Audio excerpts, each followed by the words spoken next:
കർത്താവ് നിങ്ങളോട് കൂടെ. അങ്ങേ ആത്മാവോട് കൂടി. വിശുദ്ധ മത്തായി എഴുതിയ സുവിശേഷത്തിൽ നിന്ന്. കർത്താവേ,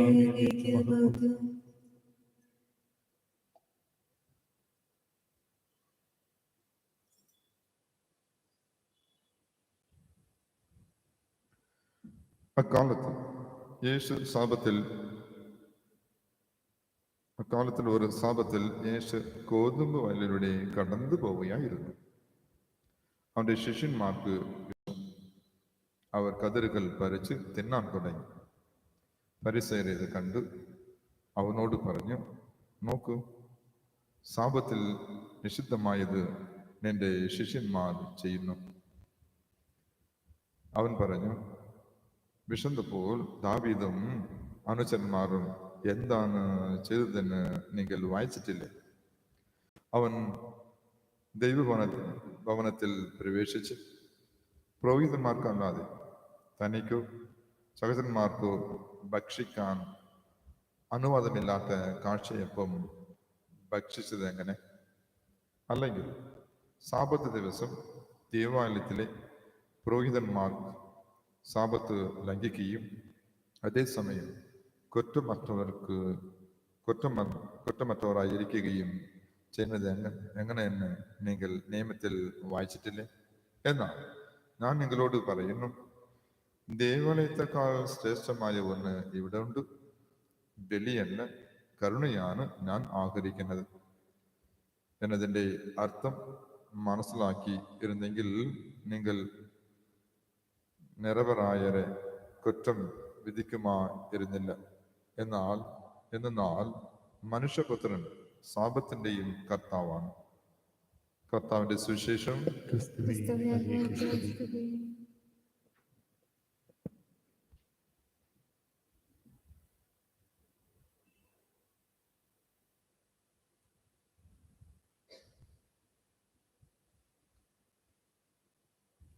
എല്ലാവരും ഈശോയെ മനസ്സിൽ ഓർത്ത്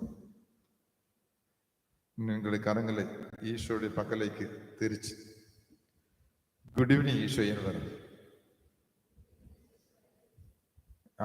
ആകാശത്തിലല്ല ഈശോ, ഇവിടെ. ഞാൻ ഇവിടെ. ഗുഡ് ഈവനിങ് ഈശോയെ. ഗുഡ് ഈവനിങ് ഈശോയെ. നന്നായിട്ട് പറ. ഗുഡ് ഈവനിങ് ഈശോയെ. ഏതെങ്കിലും ഒരു ദിവസം നിങ്ങൾ ഗുഡ് ഈവനിങ് പറഞ്ഞിട്ടുണ്ടോ? ഗുഡ് നൈറ്റ് പറഞ്ഞിട്ടുണ്ടോ? ഗുഡ് മോർണിംഗ് പറഞ്ഞിട്ടുണ്ടോ? തന്റെ ഇഷ്ടപ്പെട്ട ആൾക്കാർക്ക് എനിച്ച് പല്ല് കൂടെ തേക്കില്ല, വായി കഴിവില്ല, ഇഷ്ടപ്പെട്ടാൽ ഗുഡ് മോർണിംഗ് ലവ്ലി മെസ്സേജ് അയക്കും. Good morning my dear message അയക്കും. Dad good morning dad. Mom good morning mom. ഏതെങ്കിലും ഒരു ദിവസം എനിച്ച പെട്ടെന്ന് തന്നെ ഈശോയോർത്ത് ഗുഡ് മോർണിംഗ് ഈശോയെ, ഗുഡ് മോർണിംഗ് ഈശോയെ, ജീസസ് ഗുഡ് മോർണിംഗ് പറഞ്ഞിട്ടുണ്ടോ? ഇനി അതുകൊണ്ടാണ് എന്നെ തുടങ്ങിയിട്ട് എന്നെ ഇങ്ങനെ വായന വായിക്കുമ്പോൾ എനിക്ക് ചിന്തിച്ചുകൊണ്ടേയിരുന്നു. നമ്മൾ എല്ലാവർക്കും ഗുഡ് മോർണിംഗ് പറയുന്നുണ്ട്, ഗുഡ് ഈവനിങ് പറയുന്നുണ്ട്, ഗുഡ് ആഫ്റ്റർനൂൺ പറയുന്നുണ്ട്. ഏതെങ്കിലും ഈശോയ്ക്ക് എന്തെങ്കിലും ഒരു പ്രാവശ്യം നമ്മൾ വിഷ് ചെയ്തിട്ടുണ്ടോ? അങ്ങനെ ചിന്തിച്ചു കഴിഞ്ഞാൽ നോർമലായിട്ട് നമ്മൾ ചെയ്യാറില്ല. പക്ഷെ ഒന്ന് വിഴുന്ന് കരഞ്ഞ് ഊപ്പാട് വെച്ച് നിലവിളിച്ച് പ്രാർത്ഥിക്കാറുണ്ട്. പക്ഷെ സിമ്പിൾ വാക്ക് ഈശോയ്ക്ക് ഗുഡ് മോർണിംഗ് ഇനി മുതൽ തുടങ്ങിക്കോ. ഞാൻ ചെയ്യാം. എനിക്ക് എൻ്റെ സ്പിരിച്വൽ നേതാവ് പഠിപ്പിച്ചതാണ്. ഞാൻ സെമിനാറിൽ ഇരിക്കുമ്പോൾ പഠിപ്പിച്ചതാണ്. പിന്നെ എൻ്റെ സ്പിരിച്വൽ മദർ റോസി സിസ്റ്റർ, ഈ 5 മുറിവുകൾ മലയാളത്തിൽ തിരുമുറുകൾ, இன்னொரு പേരുണ്ടല്ലോ, തിരുമുറുകൾ, തഞ്ചാവൂർ റോസി സിസ്റ്റർ. നിങ്ങൾ നെറ്റിൽ അടിച്ചവരും അതാണ് എൻ്റെ സ്പിരിച്വൽ മദർ. நான் பிறந்தவருக்கு என் பேரு லாட்டு கன்னியாஸ்திரி கிட்டியது. അതുകൊണ്ട് ഒരു ഭാഗ്യമുണ്ട്. ആ സിസ്റ്റർ എനിക്ക് പഠിപ്പിച്ചു കൊടുത്തത്. സിസ്റ്റർ പാടിയ പാട്ട്, സിസ്റ്റർ എഴുതിയ സങ്കീർത്തനം, ഇതെല്ലാം എനിക്ക് ഗിഫ്റ്റ് കൊടുത്ത് എപ്പോഴും ഈശോയ്ക്ക് ഗുഡ് മോർണിംഗ് പറയണേ, ഗുഡ് ആഫ്റ്റർനൂൺ പറയണേ. പിന്നെ അറ്റ്ലീസ്റ്റ് ഇടയ്ക്ക് പറഞ്ഞിട്ടെങ്കിലും 2 ഉറപ്പായിട്ട് പറഞ്ഞിരിക്കണം.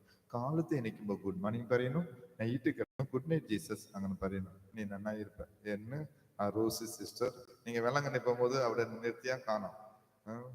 സിസ്റ്റർക്ക് 5 മുറിവുകൾ എപ്പോഴും മാസം ഫസ്റ്റ് ഫ്രൈഡേ എല്ലാ ആൾക്കാരും ആ കന്യാസ്ത്രീയെ പോയി കണ്ടിട്ട് ബ്ലെസ്സിങ് മേടിച്ചിട്ട് പോകും. അങ്ങനെ ഒരു വാക്യം വെച്ചു. ആ സിസ്റ്റർ എനിക്ക് സ്പിരിച്വൽ മദർ எனக்கு പഠിപ്പിച്ച സീക്രട്ടാണ്. ഈശോയ്ക്ക് ഗുഡ് മോർണിംഗ് ചൊല്ലണം. സന്തോഷമായിട്ട് പറയാം.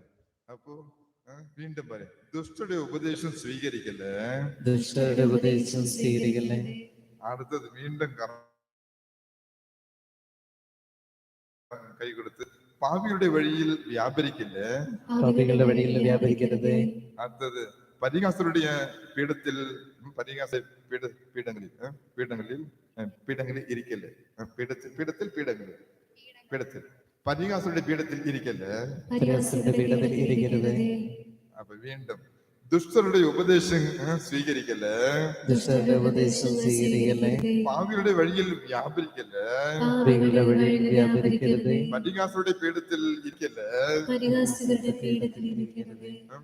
രണ്ടാമത് കരം കൊടുത്ത് പറ, കൈ കൊടുത്ത് പറ. വീണ്ടും ദുഷ്ടരുടെ ഉപദേശം സ്വീകരിക്കല്ലേ. ദുഷ്ടരുടെ ഉപദേശം സ്വീകരിക്കരുത്.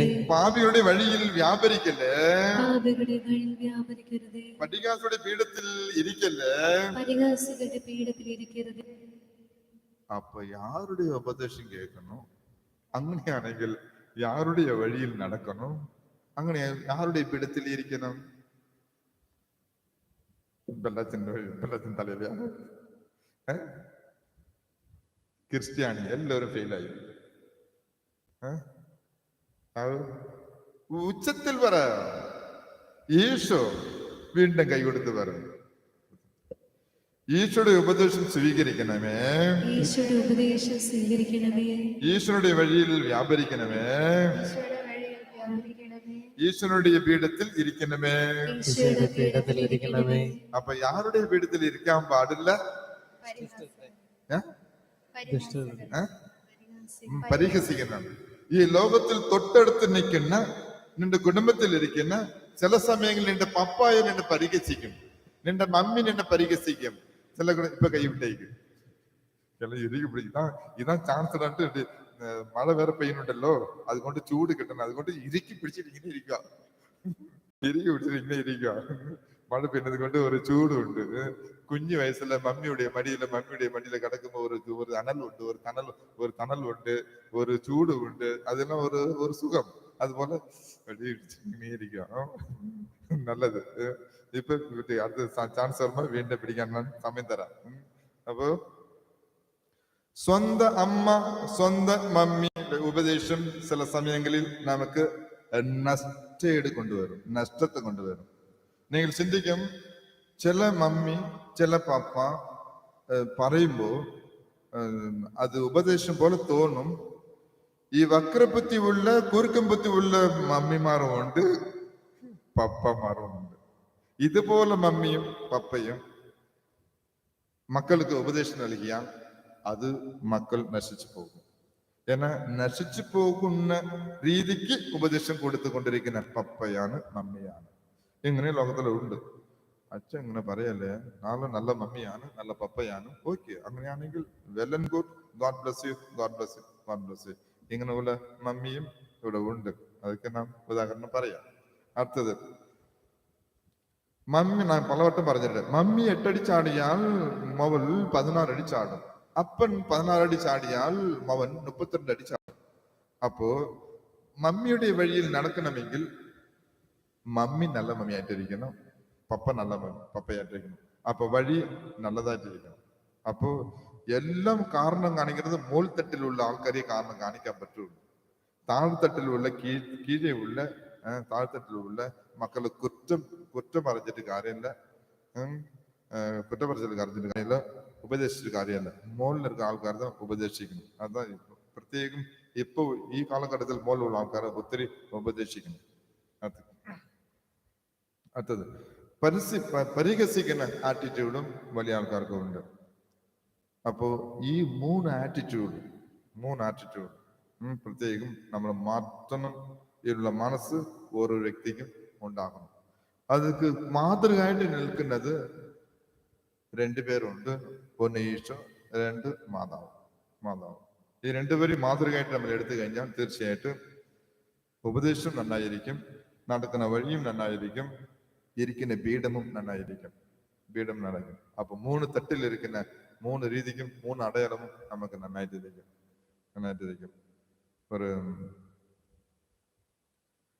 ഒരു പയ്യൻ, ഒരേ ഒരു പയ്യൻ, ഇത് പാവം, വീട്ടിലേക്ക് വരുമ്പോൾ ആക്സിഡന്റിൽ പെട്ടുപോയി. മെഡിക്കൽ കോളേജ് കൊണ്ടുപോയി. അവിടെ ഭയങ്കര സീരിയസ്. പപ്പ പോയി, മമ്മിയും പോയി. അവിടെ ഇരുന്ന് കരഞ്ഞുകൊണ്ടിരിക്കുക. ഡോക്ടർ വരുവാൻ 1 മണിക്കൂർ കഴിഞ്ഞിട്ട് കുറച്ച് സീരിയസ് ആണ്, 2 മണിക്കൂർ കഴിഞ്ഞിട്ട് വളരെ സീരിയസ് ആണ്, 3 മണി കഴിഞ്ഞിട്ട് വീണ്ടും ബുദ്ധിമുട്ടാണ് എന്ന് പറയുമ്പോൾ രണ്ടുപേരും കരഞ്ഞുകൊണ്ടിരിക്കുക. ഒരു കടലിൽ നിന്ന് ഒരു വിളി വരുന്നുണ്ട്. അപ്പന്, ചേട്ടാ എന്ത് കൊണ്ടുപോകുന്നില്ലേ? ഇവിടെ സ്വന്തം അവൻ കഷ്ടപ്പെട്ടു. ഇത് ICU വെന്റിലേഷനുണ്ട്. ഇത് നടന്നത്.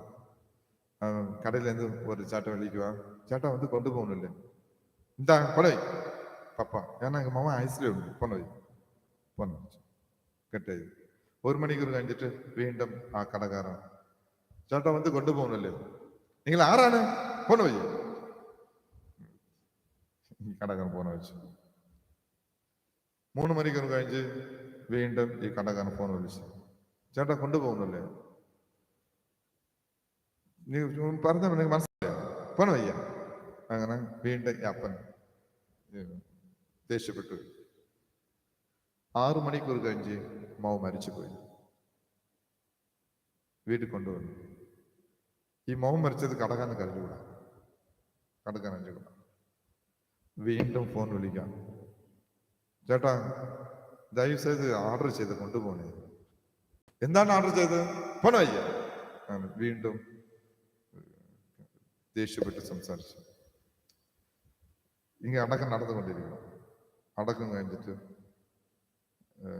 വൈകിട്ട് ഈ ചേട്ടൻ വീണ്ടും വിളിക്കുക, ചേട്ടാ ഓർഡർ ചെയ്ത് കൊണ്ടുപോകണേ. ഇങ്ങനെ ഭയങ്കര ദേഷ്യം. കാലത്ത് കഴിച്ചിട്ടില്ല, ഉച്ചയ്ക്ക് കഴിച്ചിട്ടില്ല, വൈകിട്ടും കഴിച്ചിട്ടില്ല. ഏന്നാ ഒറ്റ മോൻ ആക്സിഡന്റ് മരിച്ചു. വീണ്ടും ദേഷ്യപ്പെട്ട് ഫോൺ കെട്ടി. വീണ്ടും ഈ ചേട്ടൻ വിളിച്ചു. നെക്സ്റ്റ് ഡേ കാലത്ത് കഴിച്ചിട്ടില്ല. ചേട്ടാ ദേഷ്യപ്പെടണ്ട, സമാധാനത്തിൽ സംസാരിക്കാതെ. കട ഓണർ ദേഷ്യപ്പെടണ്ട, അത് പറയുന്നത് കേക്ക്. കാലത്ത് മുതൽ ഞാൻ ഫോൺ അടിച്ചു കൊണ്ടിരിക്കുക, നിങ്ങൾ ദേഷ്യപ്പെട്ട് സംസാരിച്ചു കൊണ്ടിരിക്കുന്നു.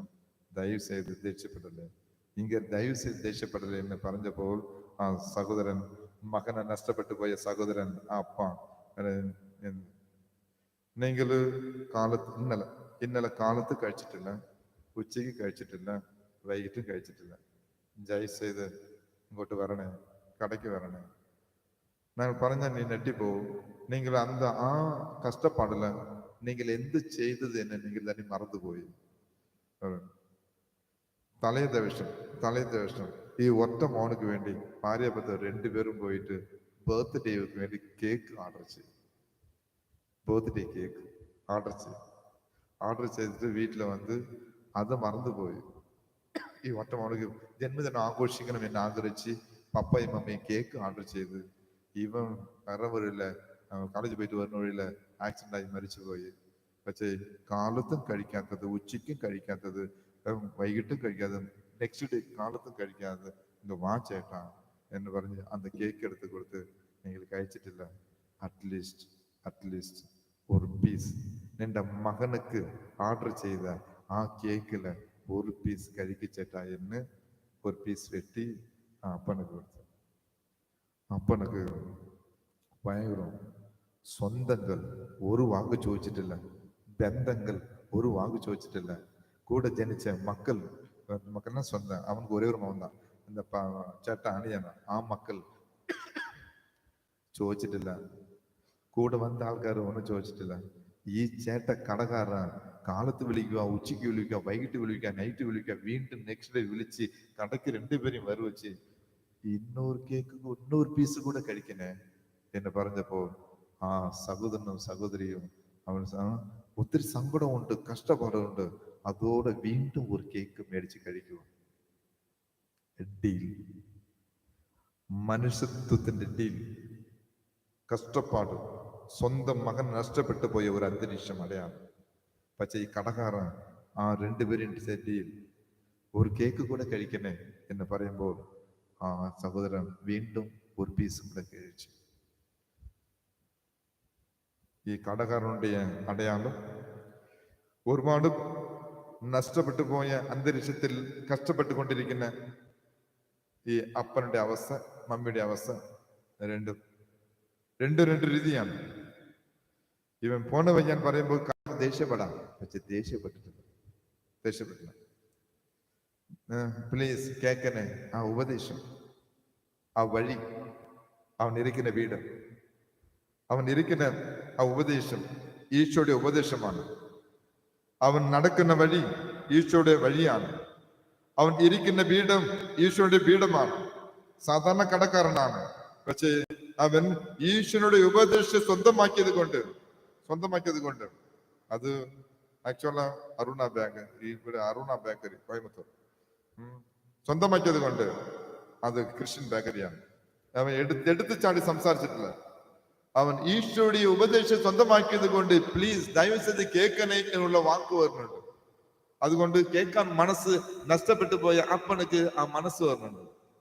ഈശോയുടെ വഴിയെ സ്വന്തമാക്കിയത് കൊണ്ട് ആ രീതിക്ക് അവൻ സംസാരിക്കുന്നത് കൊണ്ട് അതേ രീതിക്ക് ആ അപ്പനെ ആ വഴിക്ക് കൊണ്ടുവരാനുള്ള ആ മനസ്സും മനോഭാവവും പക്വവും ജ്ഞാനവും അറിവും ഈ കടക്കാർക്കുള്ളത് കൊണ്ട് അതേ വഴിയിൽ ആ അപ്പനും ഇറങ്ങി വരാൻ അവിടെ ഒരു അന്തരീക്ഷം ഉണ്ടാക്കി കൊടുക്കുന്നുണ്ട്.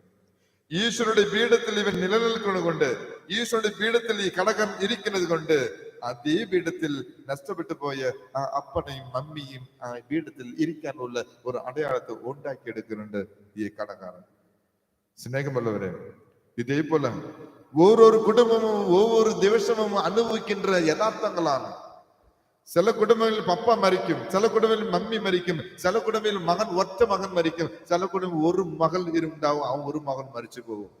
പക്ഷേ അതുപോലെ നഷ്ടപ്പെട്ടു പോയ അവസരങ്ങളിൽ പപ്പയായിരുന്നിട്ട്, മമ്മിയായിരുന്നിട്ട്, സഹോദരനായിരുന്നിട്ട്, സഹോദരിയായിരുന്നിട്ട് ഡീൽ ചെയ്യുന്ന യഥാർത്ഥങ്ങൾ എങ്ങനെയായിരിക്കണം? ഈശോയുടെ ഉപദേശമായിരിക്കണം, ഈശോയുടെ വഴിയായിരിക്കണം, ഈശോയുടെ പീഠമായിരിക്കണം. ചിന്തിക്ക്, നന്നായിട്ട് ചിന്തിക്കും. നമ്മൾ പങ്കുവയ്ക്കുന്ന ഓരോരു വാക്കും നല്ല ഒരു ഈശോയുടെ ഉപദേശമായിട്ട് മാറണം. നമ്മൾ നടക്കുന്ന ഓരോരു വഴിയും ഈശോയുടെ വഴിയായിട്ട് മാറണം. നല്ലവനായ ക്രിസ്തു രാജാവിന്റെ വഴിയായിട്ട് മാറണം. നമ്മൾ ഇരിക്കുന്ന പീഠം ഓരോരു പീഠവും നല്ലവനായ ക്രിസ്തു രാജാവിന്റെ പീഠമായിട്ട് മാറണം. അങ്ങനെ ആഗ്രഹിച്ചുകൊണ്ട് ഇപ്പൊ കരം കൊടുക്കുക സന്തോഷമായിട്ട്. വലിയ ഒരു സാക്ഷ്യമാണ്, അപകടമാണ്. ഒറ്റമവൻ മരിച്ചു പോയതാണ്. കേൾക്കുമ്പോൾ എല്ലാവർക്കും സങ്കടം വരും. ഞാനും കണ്ടപ്പോ എനക്കും കരച്ചൽ ഉണ്ടായി, സങ്കടപ്പെട്ട്. ആ ചേട്ടന്റെ പോയി ഒന്നും സംസാരിക്കാൻ പറ്റാതെ, ഇത് ഞാൻ നേരിട്ട് കണ്ടതാണ്. പോയിട്ട് സംസാരിക്കാൻ പറ്റില്ല. ആ ചേട്ടനെ പോയി എട്ടി പിടിച്ച്, അത്രേ ഉള്ളൂ. ഒന്നും പറ്റുന്നില്ല. ഒരുപാട് പിള്ളേർ എന്റെ കുടുംബത്തിൽ 8-10 പിള്ളേരുണ്ടെങ്കിലും ഏതെങ്കിലും 2 വാക്ക് പറയാം, കുഴപ്പമില്ല.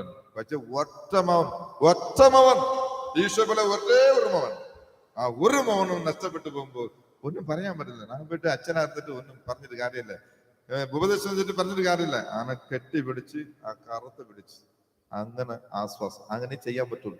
ഇത് നമ്മൾ എല്ലാവരും ചെയ്യാറുണ്ട്. മരണ വീടുകളിൽ പോയി കഴിഞ്ഞാൽ, മരണ ഭവനങ്ങളിൽ പോയി കഴിഞ്ഞാൽ നമ്മൾ ചിരിക്കാനും പറ്റത്തില്ല, ഒന്നും പറ്റില്ല. ചിരി വന്നാൽ ചിരിക്കാൻ പറ്റാത്ത അവസ്ഥ വരും. അപ്പോ വിഷമം വരും. അങ്ങനെ കൈ കൊടുക്കും. അതേപോലെ കൈ കൊടുത്തിട്ട് വന്ന അത്രേ ഉള്ളൂ. അതേപോലെ ഈ വഴി നമ്മ വീടുകളിൽ ഒത്തിരി ബുദ്ധിമുട്ട് കൊണ്ടിരിക്കുന്ന ഓരോ വ്യക്തിയും സൂക്ഷിച്ചു നോക്കേണ്ട അവസരമാണ് ഈ കാലഘട്ടങ്ങളിൽ. ഒരുപാട് പിള്ളേരില്ല, 1 2 1 2 1 ഇതേ ഉള്ളു. അപ്പോ ഇതുപോലെ കാലഘട്ടങ്ങളിൽ നമ്മുടെ ചെയ്യുന്ന, പങ്കുവയ്ക്കുന്ന ഉപദേശം, നടക്കുന്ന വഴി, ഇരിക്കുന്ന പീഠം നല്ല രീതിയിരിക്കണം എന്ന് ഓർത്തുകൊണ്ട് ഇപ്പൊ തൊട്ടടുത്തുള്ള വ്യക്തിയുടെ കരം പിടിച്ച് പറയുന്ന ഈശോയുടെ ഉപദേശം സ്വീകരിക്കണമേ, ഈശോയുടെ ഉപദേശം സ്വീകരിക്കണമേ, ഈശോയുടെ വഴിയിൽ വ്യാപരിക്കണമേ, ഈശോയുടെ വഴിയിൽ വ്യാപരിക്കണമേ, ഈശോ പീഠത്തിൽ ഇരിക്കണമേ. ഈശോയുടെ പീഠത്തിൽ ഇരിക്കണമേ. ഈശോയുടെ ഉപദേശം സ്വീകരിക്കണമേ. ഈശോയുടെ ഉപദേശം സ്വീകരിക്കണമേ. ഈശോയുടെ വഴിയിൽ നടക്കണമേ. ഈശോയുടെ വഴിയിൽ നടക്കണമേ. ഈശോയുടെ പീഠത്തിൽ ഇരിക്കണമേ. ഈശോയുടെ പീഠത്തിൽ ഇരിക്കണമേ. ഈശോയുടെ ഉപദേശം സ്വീകരിക്കാനും ഈശ്വരുടെ വഴിയിൽ വ്യാപരിക്കാനും ഈശ്വരുടെ പീഠത്തിൽ ഇരിക്കാനും രണ്ട് കരങ്ങൾ ശിരസിൽ വെച്ചുകൊണ്ട് പ്രാർത്ഥിക്കാം. ദൈവമേ എന്നെ അനുഗ്രഹിക്കണമേ. അനുഗ്രഹിക്കണമേ. ദൈവമേ എന്റെ അതിരുകൾ വിസ്തൃതമാക്കണമേ. വിസ്തൃതമാക്കണമേ. ദൈവമേ ദൈവമേ അങ്ങയുടെ കരം എന്നോട് കൂടെ ഉണ്ടായിരിക്കണമേ. അങ്ങയുടെ കരം എന്നോട് കൂടെ ഉണ്ടായിരിക്കണമേ. ദൈവമേ എല്ലാ വിപത്തുകളിൽ നിന്നും കാത്തുകൊള്ളണമേ. എല്ലാ വിപത്തിലും തന്നെ കാത്തുകൊള്ളണമേ. സങ്കീർത്തനം 47:1 ഒറ്റവിളി ഈശോയേ ഈശോയേ ഈശോയെ ഈശോയേ. ഈശോയെ. കേൾക്കാൻ ചെവിയുള്ളവൻ കേൾക്കട്ടെ. പിതാവിന്റെയും പുത്രന്റെയും പരിശുദ്ധാത്മാവിന്റെ നാമത്തിൽ ആമേൻ.